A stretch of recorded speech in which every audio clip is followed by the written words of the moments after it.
Tex-Mex, Tex-Mex, Tex-Mex, Tex-Mex. Hey y'all, my name's Bronwyn and welcome back to my channel. So yes, this video is a little bit late, but hopefully after this week, everything will be back to normal Mondays and Thursdays. Today's video is gonna be another one of my favorites. Yay, we love a favorites video. So I'm actually gonna split this up into two videos. So today's video is going to be about Magic Kingdom and Animal Kingdom, and then Monday's video is going to be about Hollywood Studios and EPCOT. I'm not really sure how to preface this other than these are just the top 5 things that I think if you are going to Disney World for the first time or you are taking somebody along that has never been, these are the 5 things that are must-dos in each of the parks. So for each park, for my 5 favorites, we're gonna have one that is a show that you have to see, a quick service restaurant that you should eat at, and 3 attractions that you should do. So first up is Magic Kingdom, and the show that you absolutely cannot go to Magic Kingdom without seeing is Happily Ever After. Happily Ever After is the fireworks nighttime spectacular that is at the Magic Kingdom. It replaced Wishes almost a year ago. I think it was like May 12th of 2017 was the debut day of Happily Ever After. If you know anything about me, you know how obsessed I am with Happily Ever After. I loved Wishes. I mean, I grew up seeing Wishes, but Happily Ever After, it just blows it out of the water. I do agree with people that don't like it because it doesn't have the same like sentimental and wind down feel as Wishes. But oh my gosh, from a fireworks standpoint and a show standpoint and the music and everything, it's a million times better. I got asked this a lot actually during my first program from guests, what I thought about Happily Ever After versus Wishes. And I feel like for me, working for the Walt Disney Company had always been a dream of mine. Ever since I was little, I've wanted to work at Disney World. And so for them to create a show literally 2 weeks before my program started that was all about reaching out and finding your happily ever after and going after your dreams and, you know, being your own person and doing what makes you happy was just like, it hits such a chord in me and like makes me think that the show was like written for me. I know it obviously isn't, but like I'd been waiting my whole life to work for this company, and like the first time I saw the show, I was like, oh my gosh, like I'm here doing what this show is telling me what to do. I'm here and I'm fulfilling this dream of mine and I'm finding my happily ever after, and it's just, oh, I'm gonna get emotional. I love it so much. The quick service restaurant that is my personal favorite that we go to pretty much every time we need to eat in Magic Kingdom is Pecos Bill Tall Tale Inn and Cafe, I think is the like official name. We just call it Pecos Bill. So back in the day when I was growing up, it was actually a barbecue restaurant that we loved. About 6 or 7 years ago, they changed it over to a Tex-Mex restaurant. And so for a little while, my family was very skeptical about going because it's not that we don't like Mexican, but we were just so used to it being a barbecue place and we loved it because it was a barbecue place that we were like, we don't want Tex-Mex, we want barbecue. And so I don't know if I actually ever went to Pecos Bill before my program once it was a Tex-Mex restaurant. How many times can I say Tex-Mex? I've had to say it about 700 times because I keep saying it wrong. It actually has turned into my favorite quick service restaurant in Magic Kingdom, and I think it's because Magic Kingdom has very little variety in their restaurant. Just about everywhere, all you're gonna be able to get is chicken nuggets or a burger or pizza, which is fine, but it's just nice to have something different because you get really sick of chicken nuggets really fast.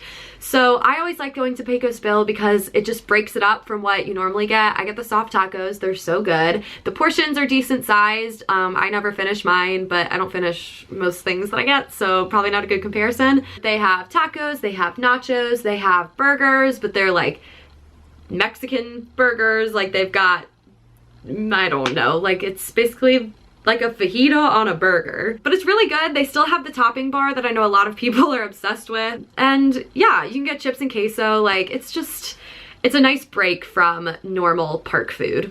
So the 3 attractions that I think are must-dos in Magic Kingdom, I honestly was a little surprised at myself for picking these 3, but it's fine, we're gonna chat about them. So first is Splash Mountain, second is Space Mountain, and third is Enchanted Tales with Belle. Splash Mountain, I just think overall is a great ride. It's about 10 minutes long, so when you wait an hour and a half for it and then you go on a 10-minute ride, like it's pretty worth it. It's not like you waited an hour for a 2-second ride like some of them. it also just like, it kind of incorporates everything. Like you've got obviously like the big drop that you can see if you're looking at the ride, but it has a bunch of just like twists and turns and little hills all throughout. Like the very first time that I went on it, I had no idea that there was more to it than just you go up, you go down. So every single time that we would like go around a turn, I was like, oh my God, it's gonna happen, it's gonna happen. And then 10 minutes later, oh, it finally happened. The drop really isn't that big. It's 5 stories, which is 50 feet, which, I mean, obviously is like, it's not little, but it's not a ginormous like roller coaster height. So it's just, I don't know, it's just a nice ride. It's nice in the summer because you get nice little spritz of water when you're sweating to death. So Splash Mountain, she's a good one. Space Mountain, I was hesitant to put in my top 3 because it really isn't my favorite ride. She's a little jerky. It's a little janky, but it's a lot of fun. It's like one of those rides you like kind of feel like you're gonna fall out of, but in the best way possible. It's safe, don't get me wrong. You're strapped in and everything, and they make you pull on the safety bar and everything. Like you're not gonna fall out. You feel like you're going 60 miles an hour, but you're actually, I think the most it gets up to is like 25 miles an hour. So you're not going crazy fast, even if it feels like you are. And it basically just like whips you around a ton. It's a pretty decently long ride. I would say it's around like 3 or 4 minutes. It's just, it's fun. It's definitely something that I feel like you just have to go on Space Mountain at some point in your life. Like that's just such an iconic ride, and it is fun. It's not worth a 3-hour wait, but it's a good one. Enchanted Tales with Belle, I just think is such a creative way to make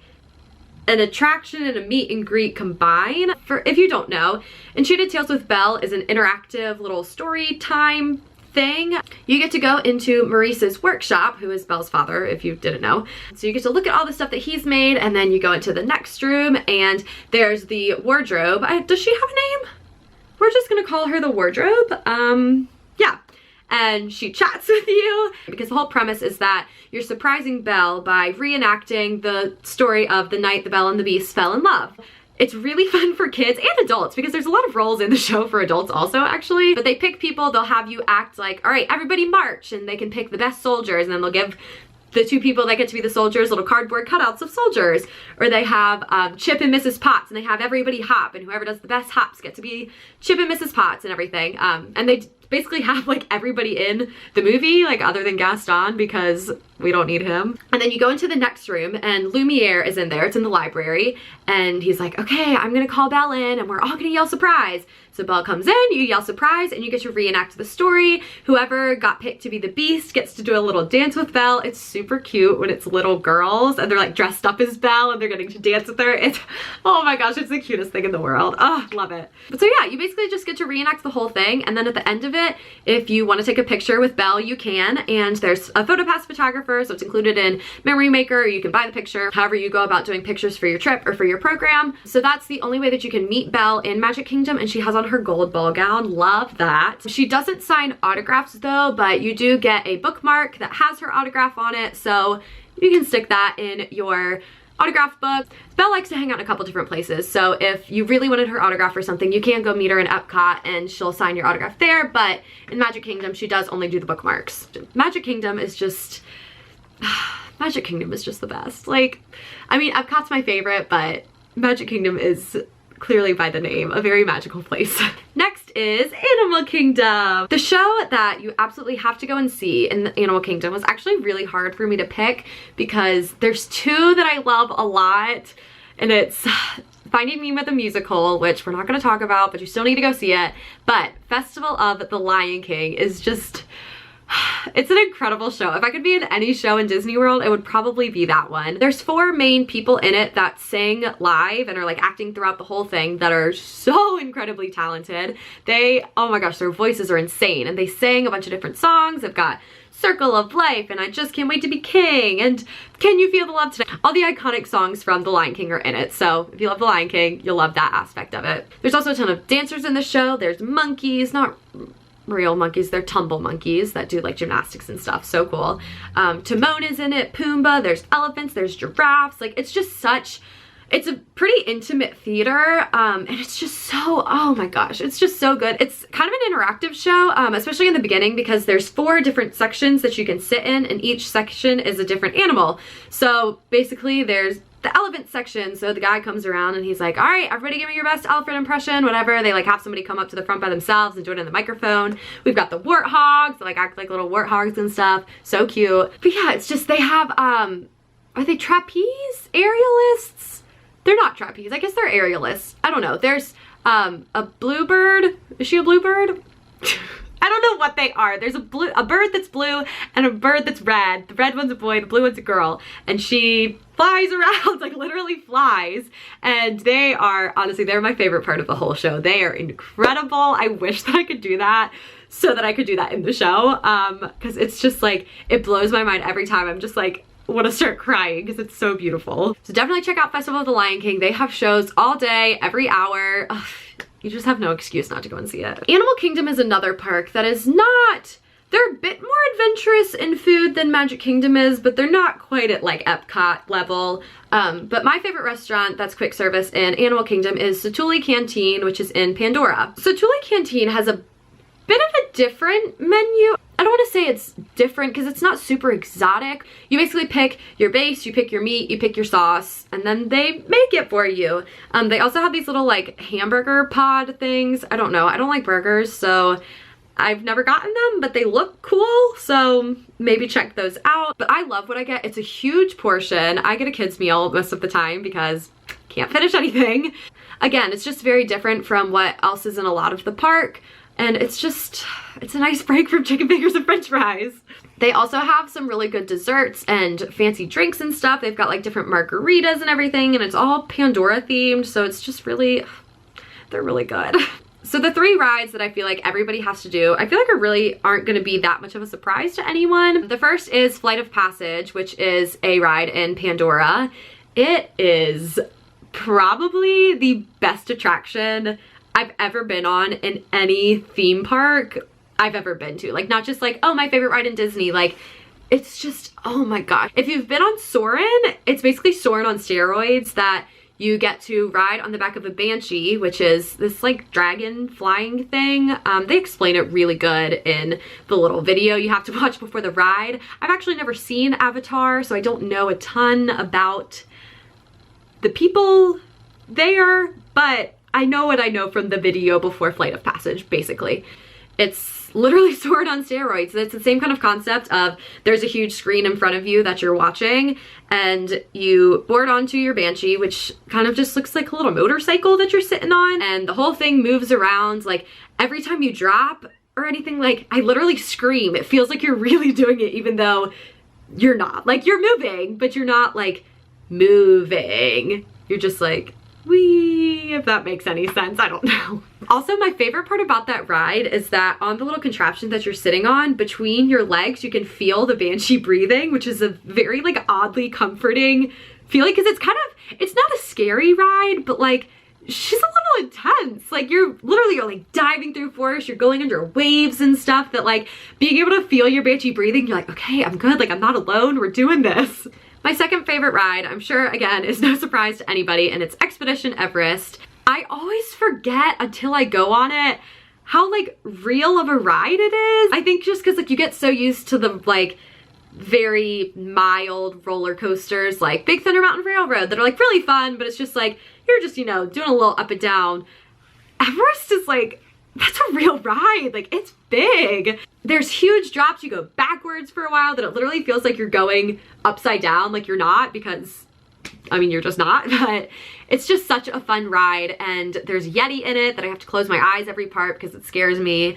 It's also a really long ride that like every time a little section happens and you're like, oh yeah, it's probably over, it's like, nope, just kidding. And you like go another turn and like do a whole other part, and then you're like, okay, now it's over. And it's like, nope, just kidding. You go around another turn again, and there's like a whole other part that like, it's definitely worth however long the wait is. It's not normally crazy of a wait. They also have a single riders line, so you can pop in there if you don't want to wait in the 30 or 40 minute line that it normally is. But Everest is definitely one that you just, if you like bigger rides, you have to do it. It's not as crazy as like Rock and Roller Coaster or something. Like, I wouldn't call it a roller coaster, but it's bigger than Thunder Mountain if you've done that. Last but certainly not least is one that I feel like gets overlooked a lot, and that is Kilimanjaro Safari. So Kilimanjaro Safari basically is exactly what it sounds like. You board into a little like tour van, bus, safari car, truck, Jeep thing. I don't know what it is, but it's a little like, it's a real car that a real person is driving, basically. And you basically, not even basically, you literally go on a safari. You see tons of animals, and it's not like, oh, there's some giraffes about 10 miles away. If you look really closely, you can see the top of your heads. It's like, no, half the time you have to stop in the middle of the road for a couple minutes because there's a giraffe in the middle of the road that won't move. They have hippos that are so cute. They have elephants, they have giraffes, they have rhinos, they have warthogs. I almost just called them Pumbas. They're not Pumbas, they're warthogs. They have a sign in the car, Jeep, van thing that basically lists all of the animals that you might get to see, and I swear there's like 50 of them. I don't think I've ever actually seen all of them, but like, there's a lot of animals. Within the last like 2 or 3 years, Animal Kingdom has started staying open later. So they used to close every night at like 6 o'clock, but they've extended their hours, and basically now you can ride the safari at night. Most of the animals, I don't think they're nocturnal, but they're just much more active once it gets a little bit later at night. So if you really want to like see some animals in action, like not just, oh, the lion is laying on the rock, like no, the lion is jumping around on all of the rocks and you can see 6 of them. Go on the safari past about 8 o'clock and it'll, oh my gosh, it'll blow your mind. I mean, even if you go during the day, like it's still super cool, and seeing the animals is cool. All of the safari drivers, at least most of the ones that I have, are all great. They have tons of information. Like, part of their training is they have to know at least 3 facts about every animal. So they know a lot, and it's really cool that like each different driver that you have may know a different fact, because there's tons of facts obviously about all of these animals. So it's not like they just have this long spiel that you're gonna hear the same thing no matter how many times you go on it. So it's cool that like you can learn a bunch of different facts, you're gonna see different animals literally every time. Like it's just, it's crazy that they have this just like safari in Animal Kingdom with all of these animals. Yay, we did it! Those are my top 5 things in Animal Kingdom and Magic Kingdom. I hope that y'all enjoyed this video. If you have any must-do things when you're in the parks, please let me know down in the comments below. I love hearing what other people's like must-do things are, or what they feel like they didn't go to Magic Kingdom if they didn't do this certain ride or eat at this place. So definitely let me know down in the comments below, and I'll see you guys again on Monday. Bye, y'all!